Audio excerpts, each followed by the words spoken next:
नमस्कार दोस्तों, स्वागत है आप सभी का एक बार फिर से हमारे YouTube चैनल पावर प्लांट अड्डा पे। तो आज हम बात करेंगे इंटरव्यू से रिलेटेड कुछ इंपॉर्टेंट क्वेश्चंस के बारे में। तो देखेंगे कौन कौन से क्वेश्चंस हैं हमारे पास। तो बिना किसी देर के चलिए वीडियो को स्टार्ट करते हैं।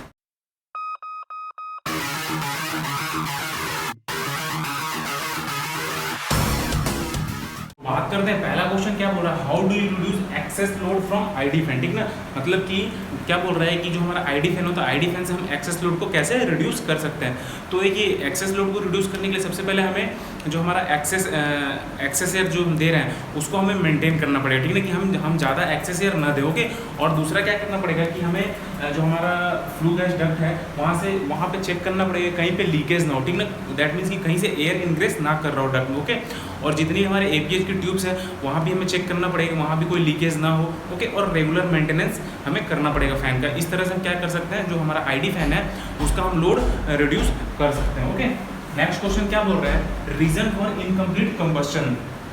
क्या बोल रहा है कि रीजन क्या क्या होते हैं इनकम्प्लीट कंबस्शन के। देखिए, क्या क्या रीजन हो सकते हैं। सबसे पहला रीजन है कि अगर जो हमारा फ्यूल है, फ्यूल में अगर मॉइस्चर है, क्या है, फ्यूल में मॉइस्चर है तो भी हमारा क्या होगा, इनकम्प्लीट कंबस्शन होगा। ठीक ना, अगर एक्सेस एयर कम है दैट मीन्स कि लेस एक्सेस एयर। ठीक ना, अगर एक्सेस एयर हम कम दे रहे हैं तो भी हमारा इनकम्प्लीट कंबस्शन होगा। ओके, अगर एस क्वांटिटी ज़्यादा है फ्यूल में,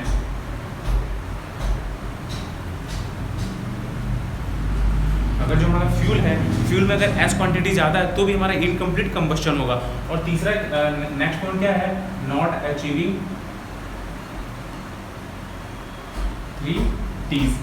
3 T's का क्या मतलब है, time, temperature, turbulence. That means कि अगर जो हमारा फ्यूल है, फ्यूल को हम फर्नेस में दिए तो अगर उसको हम प्रॉपर टाइम नहीं देंगे तो क्या होगा, हमारा कंप्लीट कंबस्शन नहीं होगा।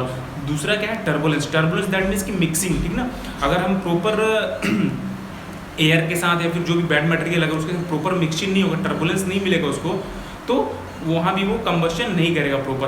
और नेक्स्ट पॉइंट इसमें क्या था, 3T में टाइम, टेम्परेचर और टर्बुलेंस। तो टर्बुलेंस की हमने बात कर ली, बात करें टेम्परेचर की। तो अगर मान लीजिए अगर उसका इग्निशन टेम्परेचर नहीं मिलेगा तो भी क्या होगा, वो नहीं जलेगा। ठीक है ना, तो ये होते हैं मेन रीजन हमारे इनकम्प्लीट कंबस्शन के। ठीक ना, नेक्स्ट क्वेश्चन है, फंक्शन ऑफ ओवरफायर्ड एयर। OFA क्या है, तो OFA क्या होता है, ओवरफायर्ड एयर। ओवरफायर्ड एयर का काम क्या होता है कि जो हमारा फ्यूल होता है, फ्यूल को मैक्सिमम टाइम तक वो फर्नेस में रखता है। ठीक है, फर्नेस से उड़ के नहीं जाने देता है। दैट मीन्स कि वो टर्बुलेंस क्रिएट करता है। देखिए, OFA हम देते कहाँ से हैं, जैसे मान लीजिए कि ये हमारा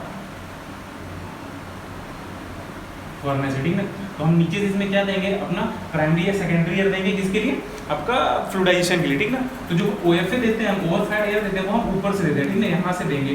तो OFA क्या करता है, जैसे मान लीजिए हमने इनकेस अगर हम OFA नहीं देंगे, ओवरफायर्ड एयर नहीं देते हैं, तो क्या होगा, अगर हम मान लीजिए नीचे से केवल फ्लूइडाइजेशन के लिए एयर दे देंगे तो क्या करेगा, ये उड़ा के पूरा ले जाएगा। ठीक ना, तो जैसे कि हमारा आपने देखा होगा CFBC में क्या होता है, सर्कुलेटिंग फ्लूइडाइज्ड बेड कंबस्शन। इसमें क्या होता है कि यहाँ पे हमारा साइक्लोन सेपरेटर लगा होता है। साइक्लोन सेपरेटर से वापस जो अनकम्बस्टिबल पार्टिकल्स होते हैं वो वापस फर्नेस में आ जाते हैं। तो ये तो CFBC की बात करी, लेकिन जो अदर बॉलर होते हैं, लाइक अगर मान लीजिए आप बगास फायर्ड बॉलर है या फिर बायोमास फायर्ड बॉलर है, तो वहाँ पे क्या होगा, वहाँ पे हम OFA देते हैं, ओवरफायर्ड एयर देते हैं। तो ओवरफायर्ड एयर क्या करता है, यहाँ से जो हमारा फ्यूल है, फ्यूल को मैक्सिमम टाइम तक वो फर्नेस में बना के रखते हैं, यहाँ से उड़ के वापस बाहर नहीं जाने देता जल्दी। ठीक ना, जिससे क्या होता है, उसका प्रॉपर कंबस्शन होता है। ठीक ना, तो यही काम होता है हमारा OFA का। और नेक्स्ट क्वेश्चन है, विच फ्यूल रिक्वायर्ड मोर एक्सेस एयर। क्या बोल रहा है कि विच फ्यूल रिक्वायर्ड मोर एक्सेस एयर। तो जो वुड होता है, वुड दैट मीन्स की लकड़ी, अगर उसको आप जलाते हैं तो उसमें आपको मैक्सिमम एक्सेस एयर की रिक्वायरमेंट पड़ेगी। और अगर आपसे कभी पूछा जाता है कि ऐसा कौन सा फ्यूल है जो सबसे कम एक्सेस एयर लेता है, वो होता है गैस।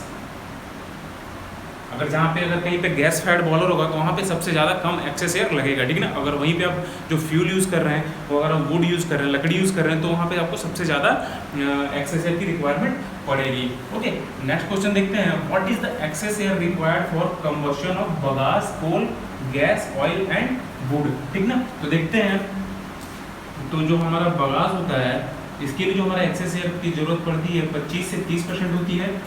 कोल जो होता है हमारा, कोल के लिए हमारा 20 से 25%। और नेक्स्ट क्या है हमारे पास, गैस।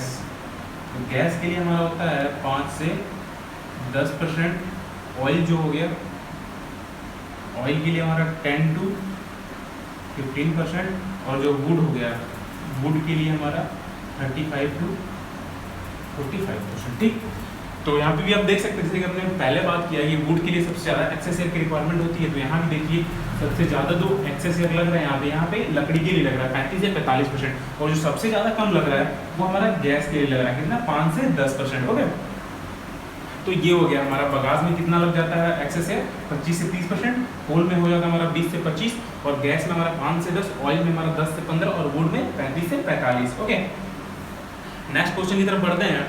क्या बोल रहा है, what are the function of स्कैफ। तो स्कैफ क्या होता है, तो सबसे पहले इसका फुल फॉर्म देखते हैं। तो स्कैफ होता है, वो होता है हमारा स्टीम कॉइल एयर प्रीहीटर, ठीक ना, steam coil air preheater. Okay, इसका काम क्या होता है, देखिए जो फंक्शन स्कैफ का फंक्शन क्या होता है, तो आपको अगर पता होगा तो जो हमारे बड़े बॉयलर होते हैं उनमें जो हमारा एपीएच होता है, एपीएच कैसा होता है, रीजनरेटिव होता है, तो उसमें मतलब बाई सेक्टर भी होता है, ट्राई सेक्टर भी होता है, ठीक ना। तो ये देखिए, मान लीजिए ये जो एपीएच हमारी ये ट्राई सेक्टर है, ठीक ना, तो इसमें ये वाला जो पोर्शन है ये हमारा पीए एयर का है, ये हमारा एफडी का है, और ये हमारा फ्लू गैस का है। ठीक, तो इसमें क्या होता है, देखिए जब इनिशियल में हम स्टार्ट करते हैं बॉयलर, तो उस समय हमारा फ्लू गैस का टेम्परेचर उतना अटेंड नहीं हुआ रहता है, उतना ज़्यादा नहीं रहता है। तो अगर उस कंडीशन में अगर हम विदाउट स्कैफ को चार्ज किए, अगर हम यहाँ से एपीएस से फ्लू गैस को फ्लो करवाएंगे, ठीक ना, तो क्या होगा, देखिए आपको तो पता है कि फ्लू गैस का टेम्परेचर उतना ज़्यादा नहीं है, ठीक ना। तो फ्लू गैस क्या करेगा, यहाँ पे जो हीटिंग एलिमेंट रहता है उनको हीट करेगा, हीट करके क्या करेगा, उसमें तो ऑलरेडी थोड़ा बहुत ही ज़्यादा टेम्परेचर तो आया नहीं है, तो जैसे ही वो हीट करेगा उनको, तो जो हमारा फ्लू गैस का टेम्परेचर है वो बिलो 120 डिग्री आ जाएगा। बिलो 120 डिग्री आएगा तो क्या होगा, आपका सल्फर डिपोजिशन स्टार्ट हो जाएगा। दैट मीन्स कि जो 120 के नीचे क्या होगा, आपका सल्फर डिपोजिट होने लगेगा, तो क्या करेगा, इसको जो हीटिंग एलिमेंट है उनको डैमेज करता है। तो इसी से बचने के लिए हम क्या करते हैं, स्कैफ लगाते हैं। स्कैफ क्या होता है, एक तरह का हीट एक्सचेंजर बोल सकते हैं उसको। उसमें बहुत सारे ऐसे कॉइलर रहती है, कॉइल के इनसाइड से ना आपका स्टीम फ्लो होता है, और आउटसाइड से हमारा एफडी का एयर आता है, ठीक ना। एफडी का एयर पहले इनिशियल कंडीशन में हमारा यहाँ से हीट होके आता है इधर एपीएच में, ठीक। तो क्या करता है कि ऑलरेडी आपका एफडी का एयर गर्म है, ठीक, तो ऑलरेडी गर्म है तो वो फ्लू गैस से उतना हीट नहीं लेगा, ठीक ना, क्योंकि हमें पता है कि जो हमारा हीट का ट्रांसफर होता है वो low temperature to high temperature में होता है। बट यहाँ पे क्या होता है, जो हमारा एफडी का एयर है उसका टेम्परेचर लो नहीं होता, ऑलरेडी वो गर्म होकर आ रहा था, ठीक ना। तो इसलिए यहाँ पे क्या होता है, जो हमारा फ्लू गैस का टेम्परेचर है वो बिलो 120 डिग्री नहीं जाता है। तो दैट मीन्स कि अगर 120 डिग्री नहीं जा रहा है बिलो, तो यहाँ पे क्या होगा, हमारा सल्फर डिपोजिशन नहीं होगा, और जो हमारा हीटिंग एलिमेंट है वो डैमेज होने से बच जाएगा, ठीक। इसीलिए हम क्या करते हैं कि स्कैफ का यूज करते हैं। ओके, नेक्स्ट क्वेश्चन क्या बोल रहा है, what are the velocity of flue gas in various zone in boiler. तो देखते हैं, आपका फर्नेस हो गया, सुपर हीटर हो गया, इकोनोमाइजर हो गया, एपीएच हो गया, ईएसपी के इनसाइड हो गया, और आईडी इनलेट हो गया, ठीक ना। तो यहाँ पे हमारा फर्नेस में कितना रहता है, 1 से 2 मीटर पर सेकेंड। सुपर हीटर में कितना रहता है हमारा, 2 से 4 मीटर पर सेकेंड। इकोनोमाइजर में कितना रहता है आपका 4 to 6 मीटर पर सेकेंड, ठीक ना। एपीएच में आप मान लीजिए 8 to 10 मीटर पर सेकेंड, और इसमें करीब 1 मीटर पर सेकेंड होता है, ठीक। और आईडी इनलेट में 12 to 16 मीटर पर सेकेंड, ठीक ना। कितना होता है हमारा फर्नेस में, कितना होता है 1 to 2 मीटर पर सेकेंड। सुपर हीटर में कितना होता है 2 to 4 मीटर पर सेकेंड। इकोनोमाइजर में कितना होता है 4 to 6, एंड एपीएच में हमारा 8 to 10, और ईएसपी के इनसाइड में कितना होता है 1 मीटर होता है, 1 मीटर पर सेकेंड, और आईडी इनलेट में 12 to 16 मीटर पर सेकेंड, ठीक ना। तो ये होती है हमारी वेलोसिटी फ्लू गैस की वेरियस जोन में, जो हमारे बॉयलर का वेरियस जोन होता है वहाँ पे की आपकी फ्लू गैस की वेलोसिटी रहती है। ओके, नेक्स्ट है, what do you mean by steam to fuel ratio. Steam to fuel ratio का मतलब क्या है, दैट मीन्स कि हमने 1 kg फ्यूल को जला के कितना स्टीम बनाया, उसको हम क्या बोलते हैं, स्टीम टू फ्यूल रेशियो, ठीक ना। क्या बोलते हैं, 1 kg फ्यूल जला के हमने कितना स्टीम बनाया, उसको हम क्या बोलते हैं, स्टीम टू फ्यूल रेशियो, ठीक ना। नेक्स्ट क्वेश्चन क्या बोल रहा है, what is the major loss in coal fired boiler and bagasse fired boiler. तो जो हमारा कोल फायर्ड बॉयलर होता है उसमें जो मेजर लॉस होता है वो ड्राई फ्लू गैसेस से होता है, ठीक ना। जो ड्राई फ्लू गैसेस निकलती है उसमें हमारा मेजर लॉस हो जाता है, हीट लॉस।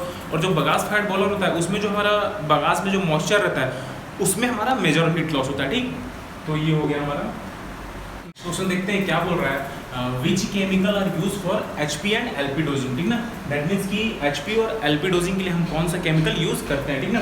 तो जो हम एचपी डोजिंग के लिए केमिकल यूज करते हैं वो हम टीएसपी करते हैं, ट्राई सोडियम फॉस्फेट, ओके। और जो हम एलपी डोजिंग के लिए यूज करते हैं वो हम हाइड्राजिन यूज करते हैं, ठीक ना,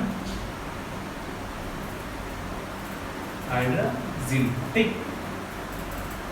HP और ये LP, ठीक है। HP डोजिंग हम कहाँ करते हैं, HP डोजिंग में भी ड्रम में कर सकते हैं या फिर जो बॉयलर फीड पंप का आउटलेट है, ठीक ना। दैट मीन्स कि इको का आउटलेट होता है, इकोनोमाइजर आउटलेट जो हमारा ड्रम में जा रहा है वहाँ पे कर सकते हैं। और जो हम LP डोजिंग करते हैं ये हम फीड वाटर इनलेट या फिर डायरेक्टर में करते हैं, ओके। नेक्स्ट है, when you use single element and 3 element drum level controller. क्या बोल रहा है कि जो हमें पता है कि जो हमारा ड्रम होता है, ड्रम में ड्रम लेवल कंट्रोलर होता है, उसमें हम सिंगल एलिमेंट होता है, डबल एलिमेंट होता है और 3 एलिमेंट होता है। ये पूछ रहा है कि कब हम सिंगल एलिमेंट यूज़ करेंगे और कब हम 3 एलिमेंट यूज़ करेंगे। तो जब हमारा बॉयलर का लोड 30% तक रहेगा, ठीक ना, तब हम सिंगल एलिमेंट यूज़ करेंगे।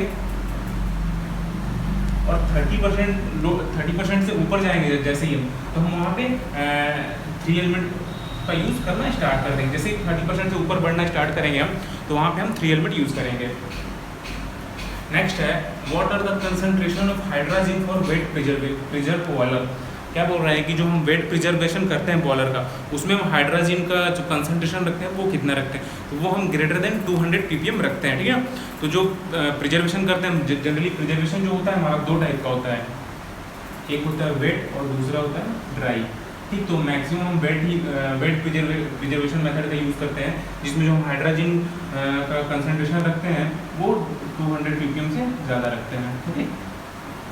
नेक्स्ट है, what do you measure by O2 and CO2 why do you measure O2 and CO2 in flue gas. क्या बोल रहा है कि हम जो फ्लू गैस में O2 एंड CO2 का मेजरमेंट करते हैं उसको हम क्यों करते हैं, तो उसको मेजर करके हम ये पता करते हैं कि जो हमारा कंबस्शन हुआ वो कंप्लीट हुआ है या नहीं हुआ है, ठीक ना। तो O2 एंड CO2 का मेजरमेंट करके हम ये पता कर पाते हैं कि जो हमारा कंबस्शन हो रहा है बॉयलर के अंदर वो कंप्लीट हो रहा है या नहीं हो रहा है, ओके। नेक्स्ट है, what is the lowest load range in boiler to operate comfortably.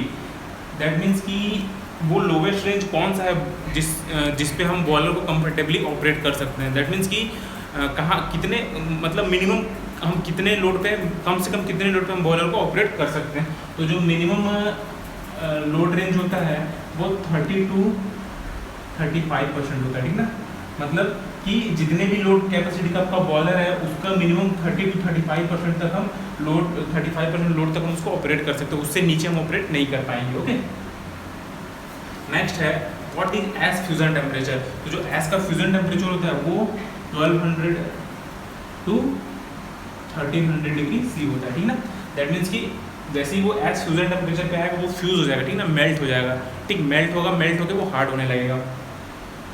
Next है, what is sensible heat. Sensible heat that means क्या होता है कि हमें मान लीजिए कि किसी वाटर को, ठीक है ना, वाटर को नॉर्मल टेम्परेचर से 100 डिग्री सी तक ले जाने के लिए जितना हीट लगेगा उसको हम सेंसिबल हीट कहते हैं, ओके। नेक्स्ट है, what mean by class of wall. जो हम आपने देखा होगा जो वॉल लगे रहते हैं, ठीक ना, उस पर क्लास लिखा रहता है, लाइक 1500, 2500, ठीक ना, या फिर 150। तो क्लास ऑफ वॉल से हम ये डिसाइड कर पाते हैं कि जो हमारा वॉल है वो हम कितने प्रेशर टेम्परेचर तक यूज़ कर सकते हैं, ठीक ना। तो अगर जैसे जैसे आपका क्लास बढ़ता जाएगा लाइक 2500, 3000 तो हम ज़्यादा हाई प्रेशर टेम्परेचर पे यूज़ कर सकते हैं। और जैसे जैसे आप नीचे आएंगे तो जैसे जैसे आप नीचे आएंगे वैसे वैसे आपका जो प्रेशर टेम्परेचर का पैरामीटर वो भी नीचे आएगा, ठीक ना। मतलब कम क्लास वाले वॉल को हम लोवेस्ट टेम्परेचर एंड प्रेशर के रेंज के लाइन के लिए लगा सकते हैं, ओके। नेक्स्ट कोड है MOC of drum. MOC that means कि मटेरियल ऑफ कंस्ट्रक्शन। वो क्या होता है, ऐसे 516 ग्रेड 70। क्या होता है, ऐसे 516 ग्रेड 70, ठीक ना। नेक्स्ट कोड है various circuit involve in boiler. That means कि जो हमारा बॉयलर होता है उसमें कौन कौन से सर्किट्स होते हैं। तो जो सबसे पहला सर्किट होता है वो वाटर पाथ होता है, स्टीम पाथ होता है एंड फ्लू गैस पाथ होता है। ठीक, कौन कौन से होते हैं? Water path, steam path and flue gas path. ठीक ना। तो ये था दोस्तों आज का वीडियो जिसमें हमने बात की कुछ इंपॉर्टेंट क्वेश्चंस के बारे में। तो आई होप ये सब आपको समझ में आ गया होगा। अगर कुछ समझ में नहीं आओ तो कमेंट करके जरूर पूछें।